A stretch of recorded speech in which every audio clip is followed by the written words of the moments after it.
Swayam Prabha. Digital India. Educated India.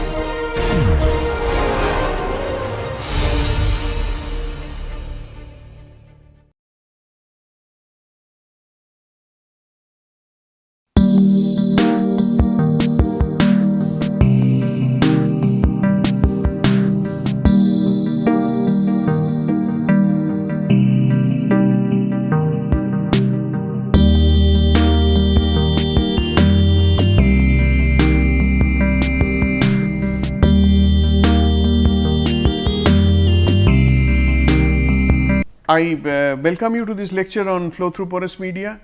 We were discussing mass continuity, and in that context we talked about complex potential and then how we can take two elemental complex potential and superpose them to arrive at the to arrive at some meaningful results, meaningful conclusions. So, what we were discussing at the end of last lecture was that we said, so let us say I have a source here. So, this is the source, this is our origin, and the source is located at the origin. So, source is emanating fluid like this. So, then we are talking about in the last class that an envelope will be generated like this. There will be an envelope generated, and this is this envelope. So, these are the streamlines, how they will turn. There were uniform flows, and these uniform flows would be then there would be this uniform flow, and then because of this source there would be the twisting of the streamlines. Uniform flow had all this is the uniform flow, but now we see that these uniform flow, they are being twisted because we have a source also acting here. So, now if we try to find out what are the coordinates of the stagnation point, we must point out here, we said that here these two streamlines they meet and the velocity is 0. Velocity is 0 means we are talking about u r and u theta. So, u r and u theta, they have to be separately 0. So, if u r and u theta they have to be separately 0, you can see that our earlier expression there we have a couple of choices. I can quickly go to that expression here. We can see that we had talked about u theta as minus u sin theta and u r as u cos theta plus m by 2 pi r. So, if u r has to be 0, we are saying that at stagnation point u r is 0 and u theta is 0 separately. So, u theta is 0, this implies we can have two values of theta, right. One is at theta is equal to 0 and another is at theta is equal to pi. And here we have again in this case this u r has to be equal to 0. So, if u r has to be equal to 0, then we see u cos theta has to be equal to minus m by 2 pi r. So, now if we see here theta, if we treat as 0, I have two choices from this expression. So, now if we take theta is equal to 0 here, then cos theta would be 1 and then this u would be equal to minus m by 2 pi, u would be equal to minus m by 2 pi r, or we can in that case write r is equal to minus m by 2 pi u. Now, we are not comfortable with r being negative, because our r is, this is the origin and r is always positive. So, that is why this is not taken. That means, this theta is equal to 0 cannot be worked with. So, we are only left with the other choice, theta is equal to pi. So, where is theta is equal to pi located? This angle is theta, and then theta is equal to pi means all the way here, and which makes perfect sense, because you remember if these were the radial flow outward and if this was the uniform flow here, we said that the stagnation point is located somewhere here, because these streamlines were curving like this and stagnation point is located here. So, basically it is theta is equal to pi. So, this makes perfect sense. So, now this is what we were discussing, where u r is equal to 0 and u theta is equal to 0. This means theta is equal to pi, that is one thing, and moment theta is equal to pi, r is equal to m by 2 pi u. Now, r need not have to be earlier this was becoming minus m by 2 pi u, which we could not work with, but now it is r equal to m by 2 pi u. So, now I have a way to find out how far is this distance from the origin where the source is located and to the stagnation point. This distance is basically m by 2 pi u, because this is the point. At this point, r is this much is r, and theta is this much, this angle is theta.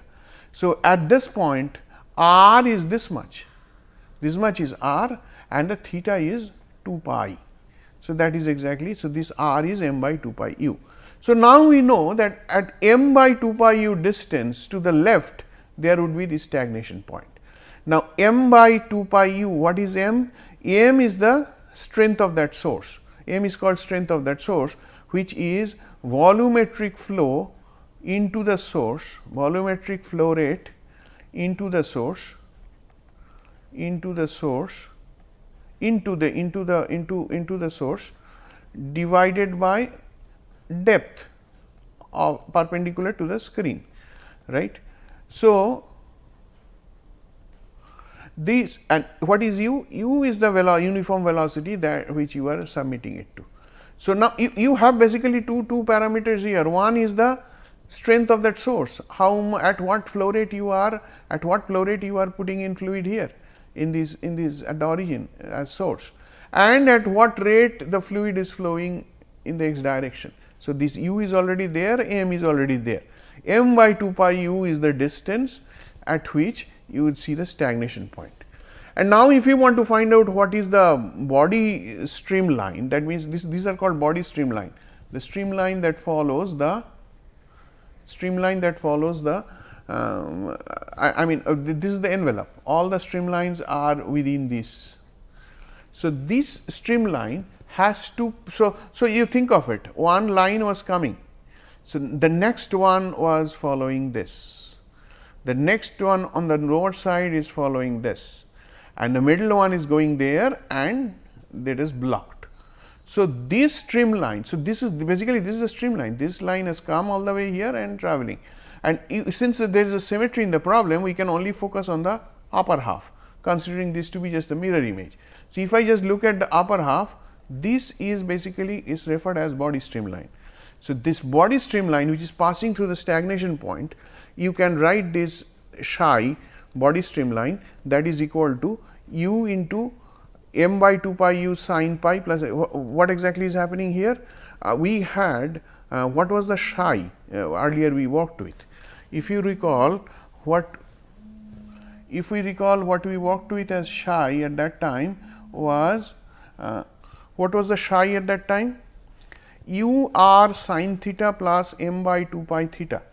So, this was the psi.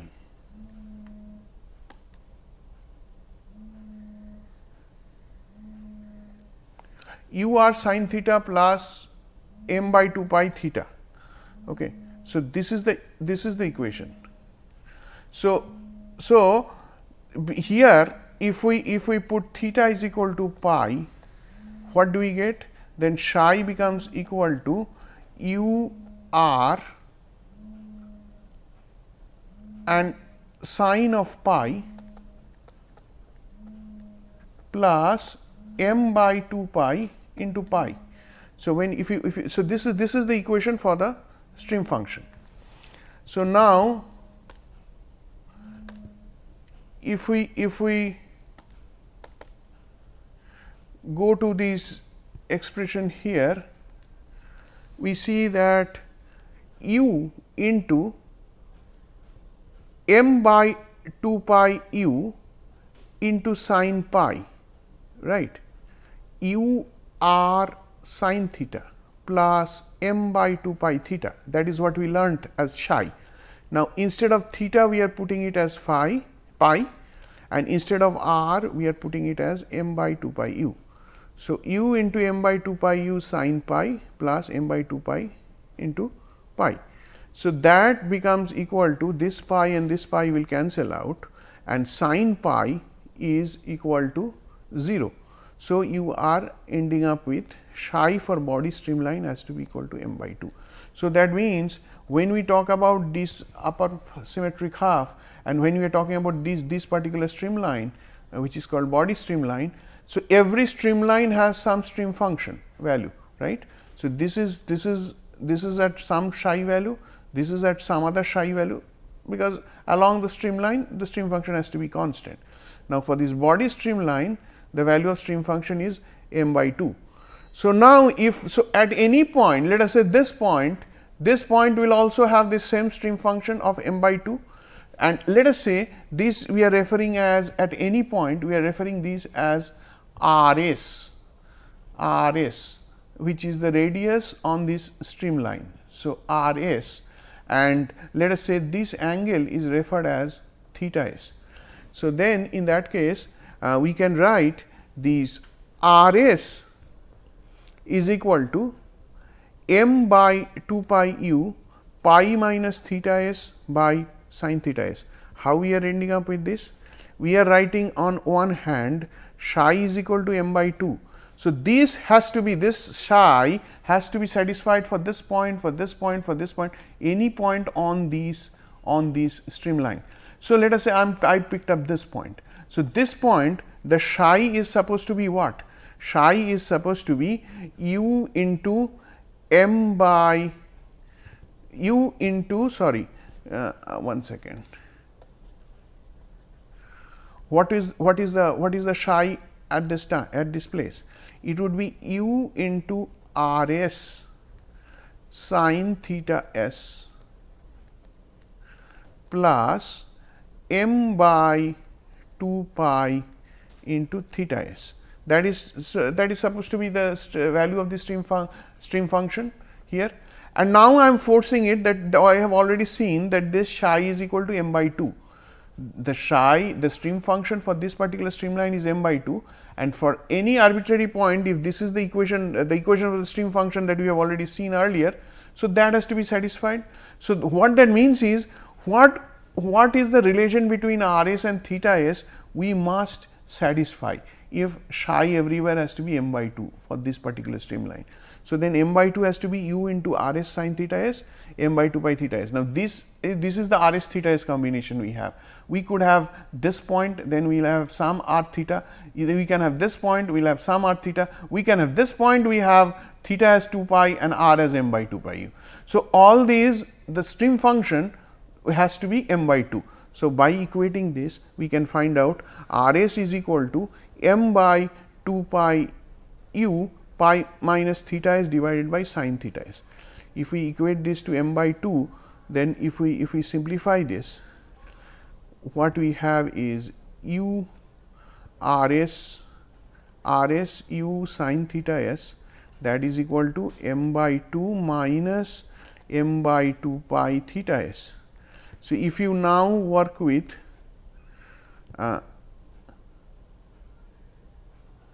if you find out what is rs, you will have rs is equal to m by 2 pi u pi minus theta s divided by sin theta s. So, now if this is the rs, if this is the value of rs, what would be ys? Ys is what? Ys is this quantity, this height. This is ys and this is xs, right. If we from r theta, if we toggle to xy, then this becomes ys. So, then ys becomes equal to m by 2 pi u into pi minus theta s, because ys is simply ys would be rs sin theta s. Okay. So, if you take this rs and then multiply with sin theta s, this sin theta s will cancel out, and you will have m by 2 pi u into pi minus theta s.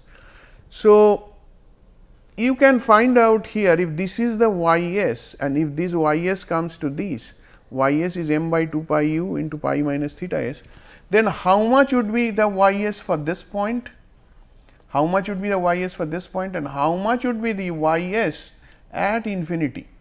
So, at this point the stretch is y s at theta is equal to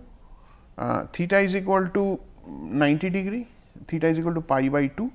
So, we can see the point directly above the origin, y s theta is equal to pi by 2 is m by 4 u. What that means is this particular height is m by 4 u. M is the strength of the source and u is the u refers to the uniform velocity. So, y s at theta is equal to pi by 2, that is equal to m by 4 u. So, this height is m by 4 u, whereas if we look at infinity, we are looking at infinity. So, at infinity you will see that theta tending to 0 when you are approaching infinity. When you are approaching infinity, theta tends to 0. So, this asymptotic half width of Rankine half body here is y s at theta is equal to 0. So, if you put theta equal to 0 in this term, in this equation for y s, you will get m by 2 u, because pi theta is 0, pi and pi will cancel out. So, you have m by 2 u. So, what that means is at infinity the stretch that you have is twice the stretch that you have at this location. So, this is something, an observation you have in this case, that y s is equal to m by 2 u here and this is equal to m by 4 u. So, you can see how far, I mean if somebody is disposing some water, okay, in the through this well and there is a uniform flow. So, in that case how far this disposed water will travel at the location where you are putting it. So, that means this how far it will be stretched in this direction, how far it will be stretched in this direction, and this side bottom side is just a mirror image. And at infinity if we continue, how far would be this would be traveling. Obviously, this here we are talking about flow, we are not considering a diffusion. A lot of times the fluid that is outside and the fluid that is inside, there could be Brownian motion and there could be molecules traveling to the other side. So, this layer would become fuzzy if diffusion is permitted, and if it is not very much miscible, then this situation does not arise. So, you will have this height is equal to this height is double the height that you see at the origin. So, this is what we have when we have this Rankine half body. There could be other such situations. For example, you can have let us say we have a situation where you have a infinite line source,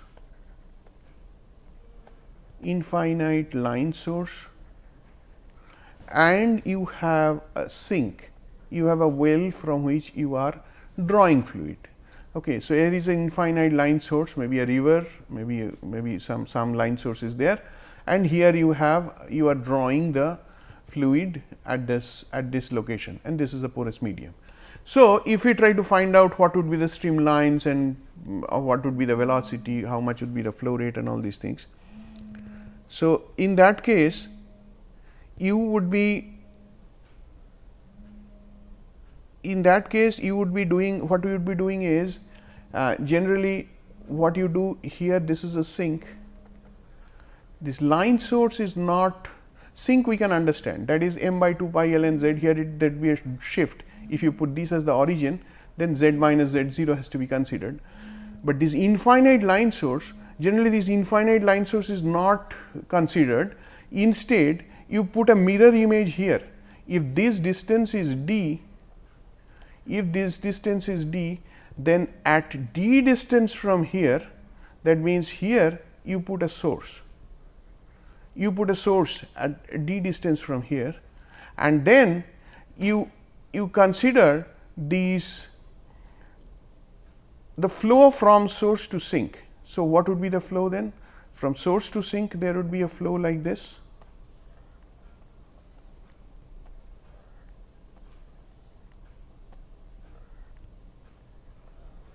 So, now you remove this part, forget about this part is completely hypothetical. Okay. This part is completely hypothetical, this part is completely hypothetical, this part is hypothetical, but using a source. So, basically you have to superpose two flows now, one is for the sink and the other is for the source. So, here in this case you have f z. So, now you have one case it is m by 2 pi, another case it is the same, but with minus m. So, sink is minus m and this is plus m, and there has to be one is z there has to be, you have to consider a z minus z 0 here, because one is d distance apart, another is minus d distance apart. Okay. So, if you put this now, if you superpose these two flow, then you can generate the type of streamlines that one would have seen if you had an infinite line source and a sink. Okay. In other also, it could very well be possible you are working with an electrode, and in the electrode you are the flow for the fluid is put here, and then you are it is there is a porous electrode and the flow and there is this channel where it is being collected. So, you can have a source and the infinite line sink. In that case, you have to consider a sink and there would be a flow in this direction. So, these are the this is the way it is this superposition will work out. You can come up with different complex situations there, and then here you have, if you really look at the type of equation you will end up with, it would be something like this: x square plus y minus d whole square divided by x square plus y plus d whole square, that is equal to c square. I am not giving you the derivation, I just give you a feel for what that is. And now, this equation can be converted to x square plus y minus d into 1 plus c square by 1 minus c square whole square, that is equal to 2 dc divided by 1 minus c square whole square. So, this is giving you if this is the equation, c is some constant. So, then in that case you can see the type of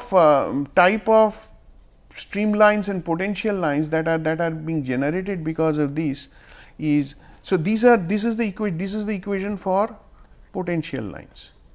This is the equation for potential lines, the equations that I mentioned.